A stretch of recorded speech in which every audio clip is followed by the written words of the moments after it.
Good news, ja. Bonne année. Happy New Year, class. Jason Hiles here, and I hope everyone had a great holiday. So this is it, end of term. Since this is the beginning of the year, today I want to talk about a trend that's happening in major cities that's upsetting to a select group of people like me. Too often, it seems, we as a population have been told what we can do or cannot do. And now we're being told where it can be done. I'm talking about smoking bans creeping in through major cities throughout America. Some of these bans are not even gradually implemented. Some of them are applied almost immediately as the city council votes for them, with little to no say from the taxpayers. In part, I am against such bans because I smoke cigars and I believe in freedom of choice. A smoking ban makes perfect sense in some places for health reasons. No smoking in schools. Think of the children. Children should have little to no exposure to smoking for both their immediate health in the form of secondhand smoke, as well as keeping their influential minds from wanting to start smoking in the first place.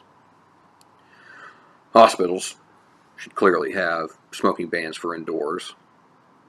Sure, it's somewhat comical nowadays to see a movie or a TV show set in the 1950s where a doctor is examining a patient with a cigarette hanging out of his mouth. We all know better now.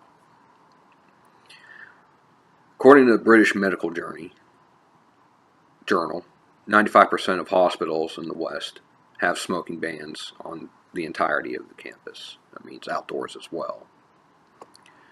A problem most people have with the smoking ban is when it includes places like bars.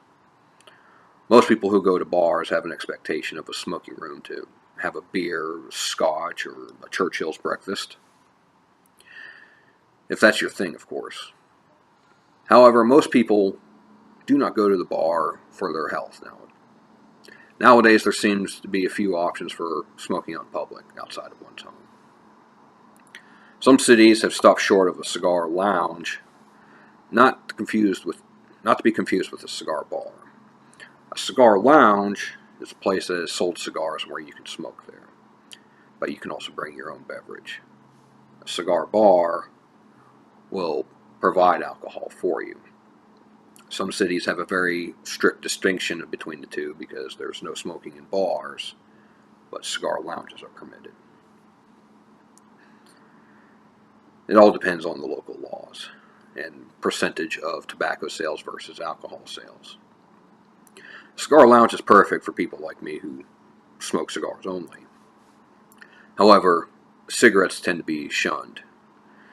Cigarettes are often not sold at cigar lounges, nor are they permitted to be smoked in cigar lounges. Many places feel that cigarettes are too offensive even to cigar smokers, preventing us from enjoying our cigars. Other places are just simply because they don't sell cigarettes and you have to consume a product that you purchase there to be able to lounge in their space. Some people are seemingly pleased with the smoking ban in their city. Some may even applaud their local government coming in swiftly and making this change. Sometimes, when one problem is solved, more problems emerge. Some cities have taken notice. That smoky bar, one with the Churchill's breakfast, is having trouble keeping its doors open and paying its staff. The health conscious that wanted the ban initially tend not to drink at these places if they even drink at all.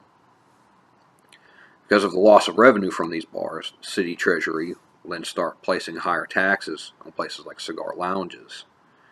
This could cause them to increase prices and in effect lose business, customers, and maybe even ultimately close. The city treasury will then tax other goods. Typically, if they're taxing one vice, they'll tax other vices such as alcohol, to make up for that cost of loss of revenue. So what becomes a good intention for the majority can become a rippling effect for everyone. Typically, governments do not have a good history of taking something from the population and giving it back in a timely fashion. Take, for instance, the alcohol prohibition from 1920 to 1933. 13 years, and it did not stop people from drinking. What some of these cities have done is taken the freedom of choice away from their citizens. Thomas A. Lambert is the Wall Chair in Corporate Law and Governance and Professor of Law for the University of Missouri. He wrote an article speaking about these shortcomings. Having a pro-ban argument infringes the rights upon smokers and non-smokers alike. We as the taxpayers should be allowed to say if we want a smoking ban or not. We have the right to vote. We have the right to choose where we go to get a drink. We do have options. Cities and states should allow for other options to emerge. Some cities do have restaurants and bars that do not allow smoking on site, and most people are fine with that. Michael R. Paco, an economist and formerly with the Federal Reserve Bank of St. Louis, suggests that non-smokers are fine with bans because they are often not directly impacted, or could even just care less about the issue. However, I say to those people, what if there was a ban on a food you like, a drink, a clothing style? How would you feel then? Thank you.